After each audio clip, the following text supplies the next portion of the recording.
welcome to the Bullet Hole Podcast. I'm Lyle Cadell, media manager here at the Bullet Hole.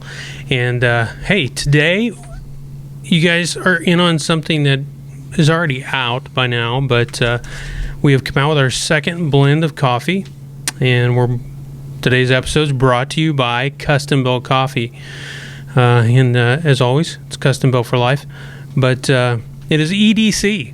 It's our new blend. We have Base Camp, and that's our more darker blend, and then this is a new light blend, which actually, guys, has more caffeine in it.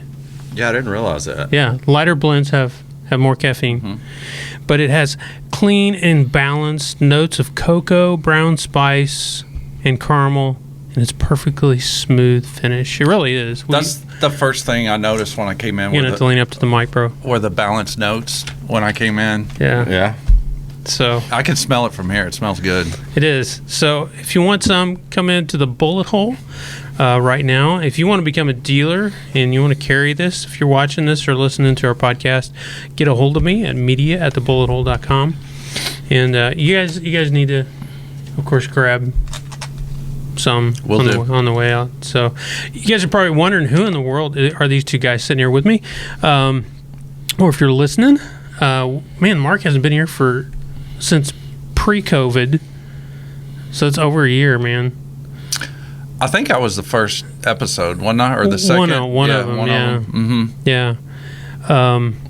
And so Mark is from Barritus Defense, and he's a brand ambassador for our custom-built AR rifles. And, in fact, he's getting a new one today. New one today. You blew it out with one for a year. Yeah, I mean, we ran it pretty hard. We ran it in all through Arkansas, Pennsylvania, Kansas, a couple other places, and so in the snow and the rain and the sun, and it held up really good. I was really happy with it. Yeah, he didn't want to give that bad boy back. And his sidekick here is Alex, and this is his partner in crime, or whatever you want to call him. I don't know what you guys want to go by, but well, I call him a lot of things, but this is a family-friendly show, so partner in crime works. Yeah, brother from another mother. Yeah, there you go. So, what's been happening for the last year? I mean, it's COVID. I mean, all this crap's been going on. I mean, what have you been doing? Well, it's been crazy, but you just find ways to. Yeah, everybody's in the same sauce, so you're just finding ways to adapt and handle each thing as it comes. Originally, the first thing that happened was the lockdown, so nobody was going anywhere. So our law enforcement training, nobody was sending anybody to training. Nobody had money to go to training, and same thing with the civilian stuff. It was just on lockdown, and then once things began to open up, the ammo pandemic was the next thing, which. That there was a little lag there before it actually hit us, because people, that we had courses lined up, and we just kept pushing them back. So people had ammo. Yeah. They were ready to go through those classes, but within that next four months or so, then the prices started going up, and then that's been its own issue. And then, who knows what the gun regs and laws are going to be. So that's got everybody on edge. But it's just, we're still going. We're still doing classes. We're still having people coming out, and we're still doing it. What are you doing, Alex? School, pretty much. But I came up here and I think I taught one pistol class during COVID, I think. Might have been. I think it was during COVID. I'm not sure. I can't even remember the day. Last year's like a blur, dude. It all ran together. Well, and you had some ankle injuries, some stuff going on. I mean, all kinds of janky stuff happening. Well, I missed out on going to sniper school because I pinched a nerve in my neck. So just for you folks out there, if you're thinking about pinching a nerve in your neck, I would highly advise you not to do it, because it takes forever to heal from. So I was down for months. Now, ironically, Alex is studying in your second or third year. Second year. Second year to be a chiropractor. Yeah. So, and your other half too is PA. Yes. So, but no, it's all wild. That you're cracked out in the neck, and you got a guy that's Yeah, it's hard to do that through the phone, though. Yeah, you know. yeah, because I'm in Arkansas and he's up here in Kansas. But for those of you who don't know, I mean, Alex also spent 5 years in Ranger Battalion. Yes. So once he will be the most dangerous chiropractor in the tri-state area. So are you gonna put your tab up right in your office? Oh, of course. Yeah, of course. No, they're gonna Gotta have walk that in and scroll go. up. Oh gosh, what did I? This guy's gonna snap my neck, man. But he's going to do it in a good way, unless they don't pay. If they don't pay their bill, then the Ranger comes out. So he's got both bases covered. Yeah, I got gentle hands too, though. So it's good for a chiropractor. There you go. So you guys are actually in the area for a 2-day. Yep. Up at Tallgrass. At Tallgrass. So we came up here to swap out the rifles, to say hi to the folks at Custombilt, and then we are going to be en route to Manhattan, and we'll be at Tallgrass this Saturday and Sunday running our tactical carbine and pistol course. There you go. So in the rain. Yeah. Well, In the rain. Yeah. So Well, if it ain't raining, you ain't training. yeah. So and Lord willing, we'll be out there as well. So Awesome. for a little while, doing some demo, and so people can take a ride on either our 16-inch or our 10.5-inch pistol. Nice. So, I'm excited. yeah. Excited to play with them. Pretty good guns here. yeah. We do make good games. Yeah. They're very good. So that's a compliment coming from a Ranger. Yeah. Man. Yeah. So now, as far as the gun goes, I mean, really, what's been your, you kind of talked about it a little bit earlier, but I mean, what's been your full experience, and you shot it too over the last year? I mean, what's the dive in, experience? Well, the first challenge with the gun is just keeping it away from him, because when we get together, he's trying to grab it from me all the time. Because I mean, it's an awesome gun, but what I loved about it is Greg did a great job of just that thing's tight. Yeah. It's like one piece. Yeah. It really feels like one piece. Everything runs like it should. It's nice and tight, and then the thing shoots so flat, the muzzle just almost doesn't rise at all. Not at all. And I'm talking about when you're pumping out like a bill drill with 5-6 shots as fast as you can go, and that thing's just, it's just like a little mini gun. Stays on target. It's tuned up. It's tuned up great. As far as gas and spring and buffer tube and that sort of thing, it's on par. So I've run, I don't know how many rounds I've run through it, but like I said, I mean, it's been substantial, and through all kinds of weather,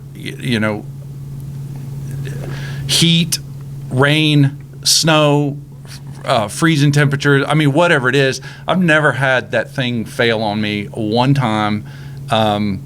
If I did have an issue with it, it was, I had a couple bad magazines and just stuff like that, but it was more like a magazine issue. It wasn't a gun issue. Right. So I've been really happy with it. And like I said, I was really reluctant to want to give that up, but also I'm excited to get a new one to try out too. And the one that, and if you go to any of his classes, including the one in Manhattan, actually the folks won't even hear this until afterwards, but go to any of the classes. Sure, you'll let them take a spin on it. Yeah. Oh, yeah. But, I've let other people shoot it. But no, this is really more like you had one that was pretty souped up that we'd built, but this is our basic, run of the mill production line gun, and in 16-inch, and even with you didn't have our custom. I'm looking at it over here. So Alex, if you want to grab it, it's okay, man. You can take your We're low key here, so it has our rail on it now. There you go. Oops. Now you're getting. Oh, he gave it to you. Wow. Yeah, he gave it to me. Well, he's behaving because there's a camera Yeah, there. being nice. There's a Okay. camera on Wait till right we now. get to Manhattan, but So the only thing that's different is this is a B5, and you requested that on there and the Ambi. One thing folks don't realize too is though they can come in and get customized just like this or anything else. I mean, we do custom Cerakotes, everything else. So It's like Legos for adults. it is, man. yeah. Or And for so men, sorry. You've got an and women. Ambi charging handle, BCM. Is that a BCM? I think it's a BCM on it, and So, but then this is our rail that we took 3 iterations to get to, but we finally got it dialed in. And a little foregrip on there that we've been working with Samson with that, and some BCM grip panels. Yeah. So, I mean, already just handling it, manipulating a little bit just in here. I mean, I'm excited to take it out. This one's got a LaRue trigger in it too, so that's a 2-stage LaRue, and so and folks can get that added on too. So I mean, these are not things that are just going to mark. You know, if you're watching this and you're like, well, heck, I'd like to have that. I didn't see that in our dealer base. Can ask for those things too. So if you want to reach out to one of our dealers for Custombilt Firearms, there's some in Missouri, and then we got Kansas, and we're working on some other things in other states right now. So, and then here at the Bullet Hole, but hopefully that one will serve you well. Yeah. For the next. Yeah, I'm sure it will. However many months, and we actually kind of, some things we do use you guys. We have Bill and you. Bill's got a 10.5 though. Bill Regina does. We use you guys kind of as a test base for some of our stuff, and coming back that, hey, this gun ran like a stinking sewing machine is awesome. Yeah, so, yeah, it did. So that's cool. So beyond now into 2021 into training, to get back to that, are you all the way through 2021 now? I mean, everything's kind of opening up. Everything's. Yeah, I mean, we're booked. I really haven't put much in the late fall calendar because I'm still trying to see what I've got to do with some military commitments. I mean, my unit's going to JRTC, which is like a month long down at Fort Polk, so that's gonna suck. But so July's kind of out, but then I've got stuff in August, and then we'll start putting stuff on the books in September, October, and try to November, and then December. I mean, we'll usually do something, but it's just I haven't put it on the books yet. Gotcha. No. So, and you're just going to do school and then hang out with him every once in a while? Yeah, every once in a while. I come in and take a guest spot instructing every now and then. But, yeah, if we put some more stuff up here in Kansas or at Bullet Hole, I mean, he'll probably do that. I know, yeah. So, now, does yours run all year round, or? Yes, okay, it's all year round. That's what I thought. Yeah, so I got a couple breaks a couple times a year, but that's about it. Yeah. Now let's talk about something that is competing to us a little bit here, but we'll call this a simul thing. We all want you to stick with the Bullet Hole podcast, but these guys have a podcast too. It's called what? We launched earlier this year a Pearl Snap Tactical podcast. And we're going to be on that, right? Yeah. Oh, okay. Yeah. Just coming check. up. Just checking. Yeah. So we've got, I think there's 6 episodes out, 5 or 6 episodes, and I've got one we recorded on low light stuff that I just need to edit and get up, but I just kind of got busy with some stuff. But that's coming up. So, you know, it's got the things that the concealed carry community, security-minded citizens would want to be on there. We have a lot of folks on our email list that through law enforcement and some military folks just from training that we've done in the past and do. But so regardless of what space, if I can use that word, that you're in, you're going to find things of interest to you. But we are kind of gearing it mainly to the security-minded citizen. And then, but it's not just tactical stuff. It's really kind of talking about developing that warrior mindset, and beyond that, a warrior culture that is in large part almost non-existent in our society anymore. And we think that's not a good thing. I think our society has suffered as a result of it. And you start seeing these, it's kind of becoming popular. Guys are running these man camps or these man tribe things, and I haven't been a part of them. I don't know what all they do, but I kind of see them popping around, and I don't think that's a bad idea, but we want to kind of address that, but on a different level. I mean, we're not like trying to convince people to eat bacon and and wear tight shirts and just lift weights, and that somehow if you throw your weight around and are rude and loud, that somehow that makes you a man. And I don't think these man camps and stuff are espousing that either, but you definitely kind of have that one extreme in that you see. But ours is just kind of going back, or eventually what I would like to see is, I think the answers are really in the past. I think that there were times, particularly in antiquity, that warrior culture was necessary for the survival of the community. And as we see society disintegrating, especially over the last year, I mean, that people are going to have to find that within themselves again. And rather than reinventing the wheel, these ancient societies have it in their myths, they have it in their lore, they have it in their tradition. And rather than us developing some self-help book or whatever, or just talk about our own stories, we can go back to these things in the past, and then not just talk about the past, but show the principles, how they have carried on through today, through the royal culture, through the military, and how they instill that, and then how to make that accessible to the modern man. So we'll still have those other types of, like we just shot the low light. We'll still have that stuff in there. We talked about counter ambush, and we'll have one on vehicles. You do a lot of LE stuff too. Yeah. So we'll have that stuff in there, but we'll also, trying to develop, like, how do you get that warrior mindset? That's something people talk about. Okay, well, that's good. How do you get that? How do you get that when most folks aren't going to have an opportunity to go to war, or they're not in a career path that's going to put them in harm's way where some of that can be developed. So how do you get that? And the answers are there, and we think that it's in our ancestors that have it. So I've tried to drip some of that out on our Instagram, if you'll see that, not through talking, but just kind of through photos, telling the story with quotes and stuff from the lore, and then showing that the people, the same concerns that the folks had in the past about protection of self, protection of their family, survival, and just and longevity, having a quality of life. Those are things that most of us that's still top of mind today. And I think there's a place for that, and it's healthy. Men need that, or young men need to be taught that and need to have it instilled in them. And if we could do that, I think we'll have a much healthier society.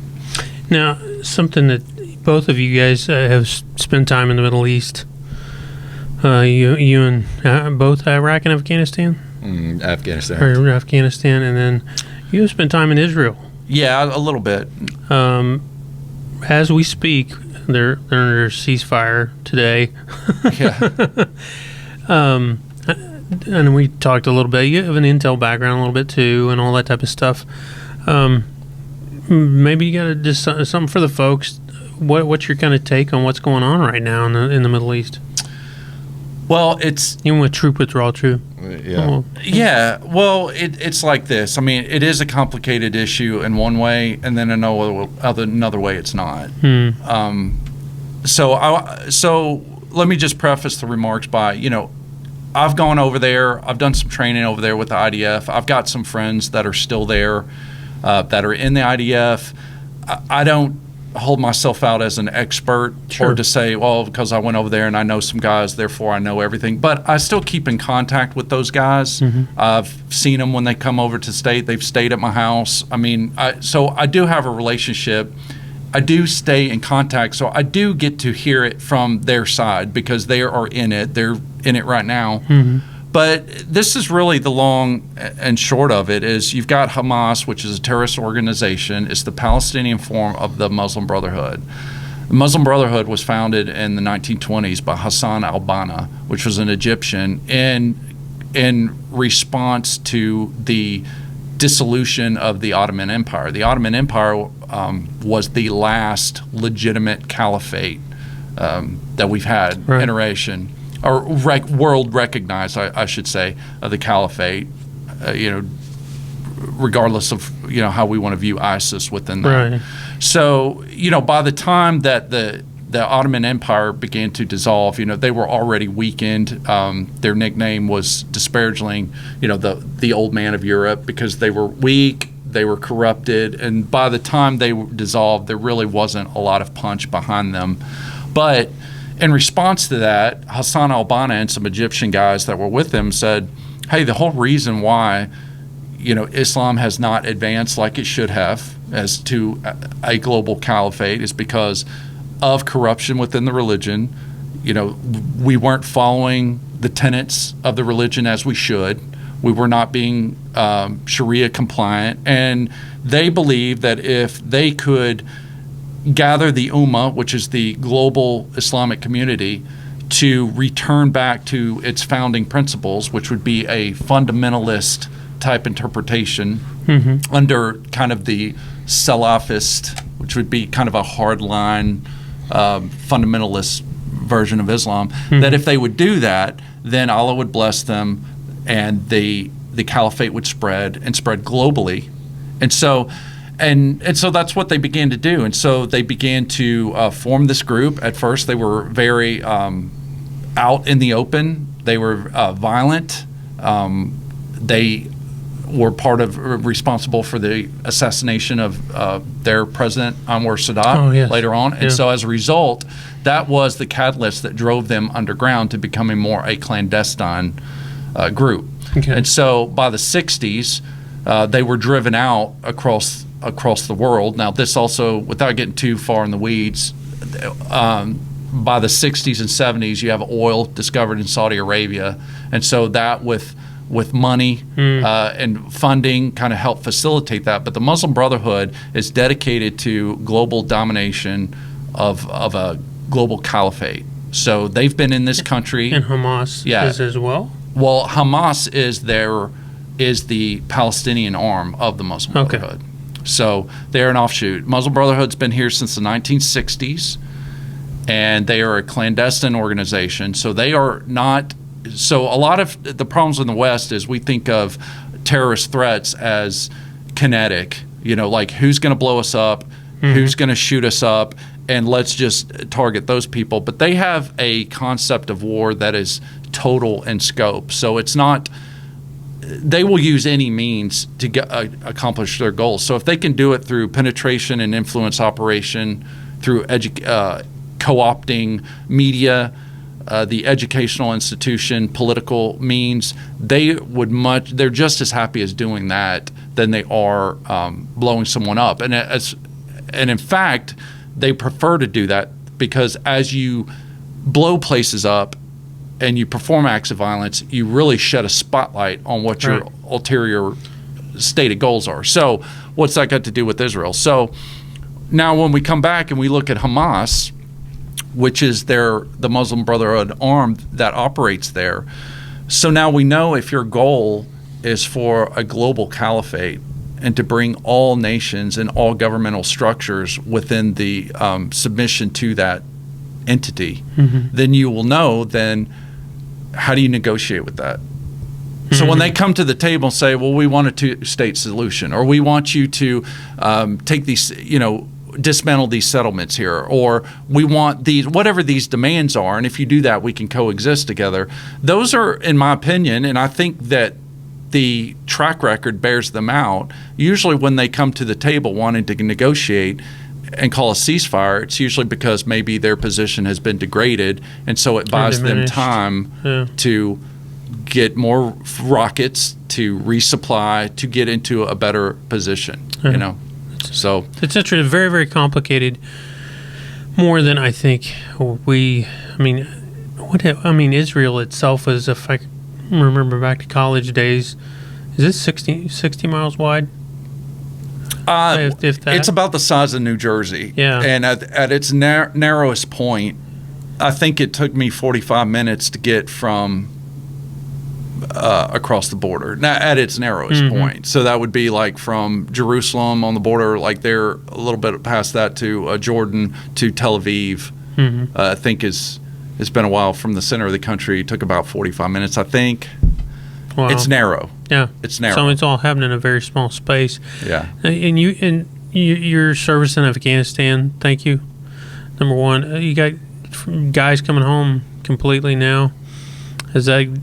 Do you want to comment on that, or just kind of keep that under your hat there? I mean, it is what it is. You're a soldier. You do what you're told. So, yeah. There you go. I mean, that's bottom line. What you think about it really doesn't matter. You're just doing what you're told. So, I mean, personal opinion, I think it's going to go right back to the way it was. I mean, you're fighting a religion. You're not fighting anything else. It's hard to beat it, a religion. And it's hard for us in the West to really grasp. I mean, the whole enigma of. I mean, you get the Taliban, you get this, you get that, I mean, it's very clannish from what I understand. And for us in the West, we're like, what? Yeah, I mean, we're living in the post-Enlightenment era. Two different worlds. Yeah, man. We're living in the post-Enlightenment era where we see a separation between a secular life and your religious life, and we tend to think of religion as personal, as something that's just affecting you. And but there are places in the country where, or not in the country, but in the world where that is not the case, where there is no separation. They can't conceive of a separation, and it's not something that is just personal to the devotee. It's something that they're obligated to expand and and to bring about certain goals and agendas, and that is incorporated into their life and their mindset. And whether they're a barber, whether they're a shopkeeper or a soldier or whatever it is, there are folks out there, and again, not painting every single individual, but we're talking about cultures. We're talking about cultures, and even then, that's a 30,000 foot view, because I'm sure, like, you could testify too that depending on what country or region you're at, you may have that religious structure, but then you have things like tribal and clan affiliations that sometimes might trump that too, because I mean, human beings are human beings. Right. And so, you can have the doctrine, but then it's, how devoted to that doctrine is that person. But so those aspects become very complicated. The doctrine itself is not. That's wild. And if you go to Mark's classes, you do go into some of that in some of those classes, a little bit, depending on the class. Yeah, it depends on the class. So I don't know if I addressed this on the last time I was here, but we've got, our training kind of is modulated into 3 different buckets. So we have a law enforcement, and I say we've done a little military, but it's mainly law enforcement bucket. So those are the counter ambush type courses. We have a few like interrogation type courses. We won't run those as much as we used to, but we still run 1 or 2 a year. And then counterterrorism. So in those classes.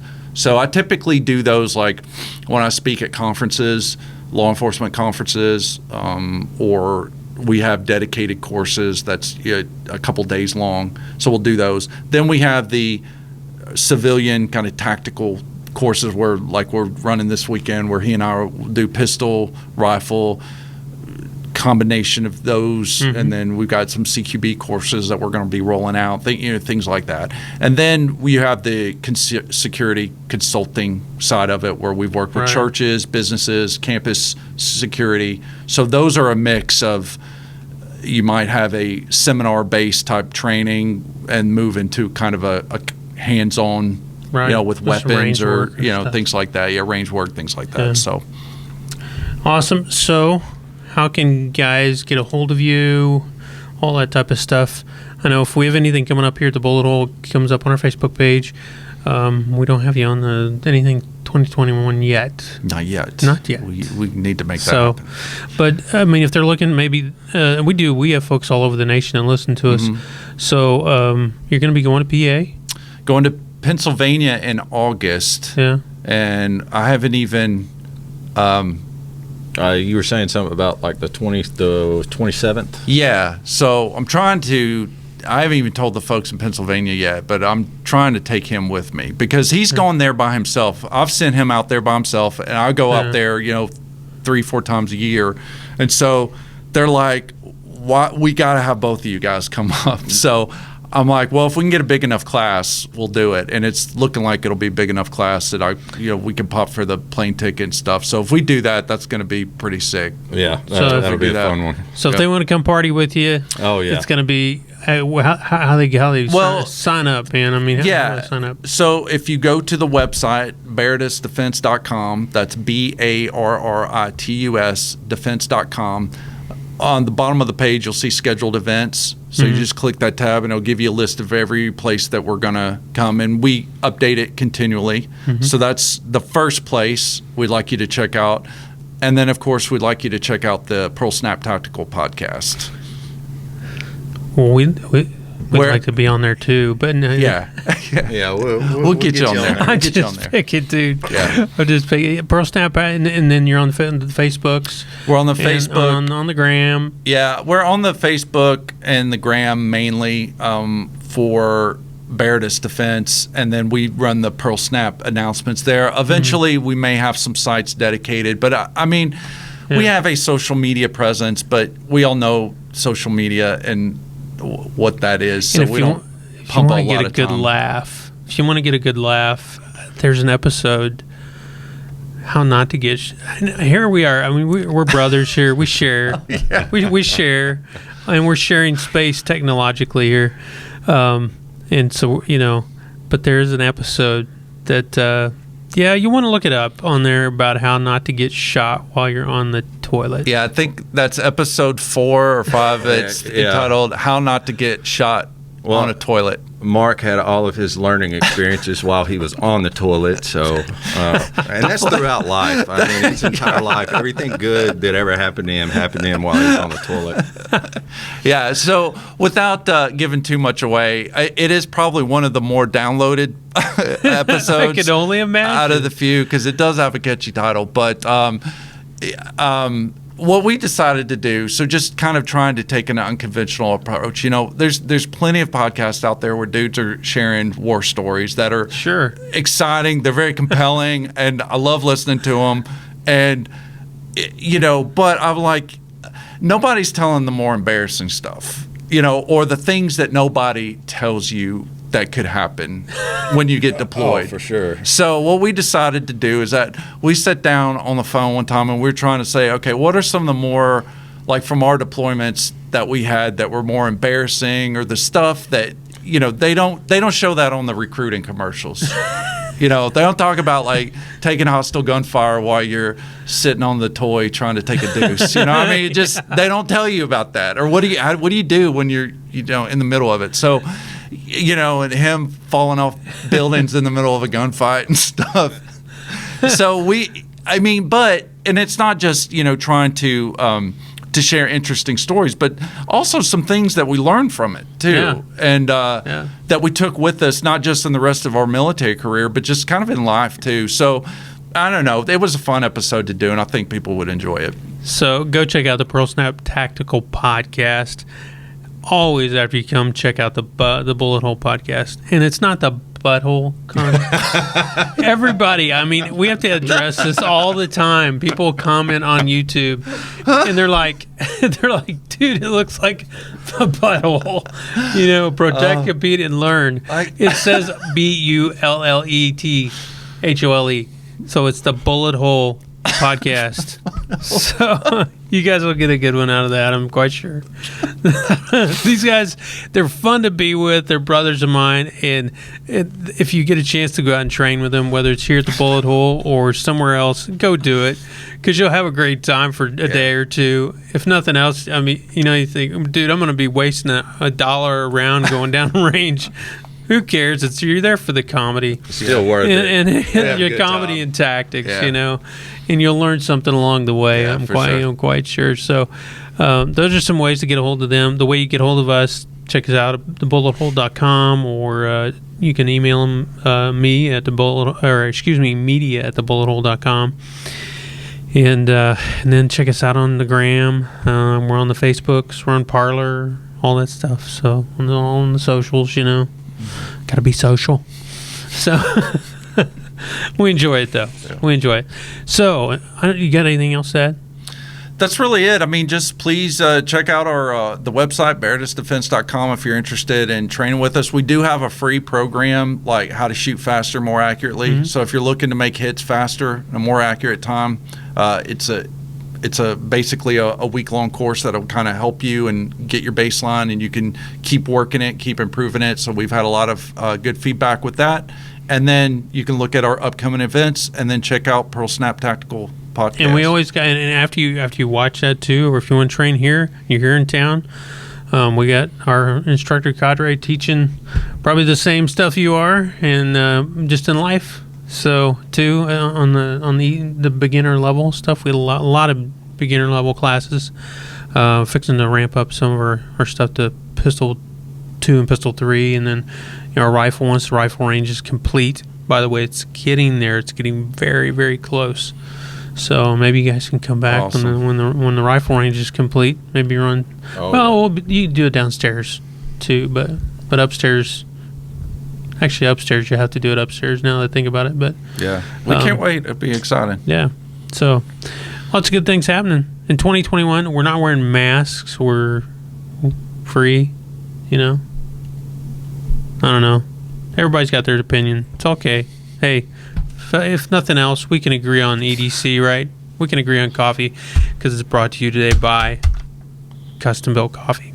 So until next time, right here on the Bullet Hole Podcast, the Bullet Hole Podcast. Protect, compete, and learn. See y'all later.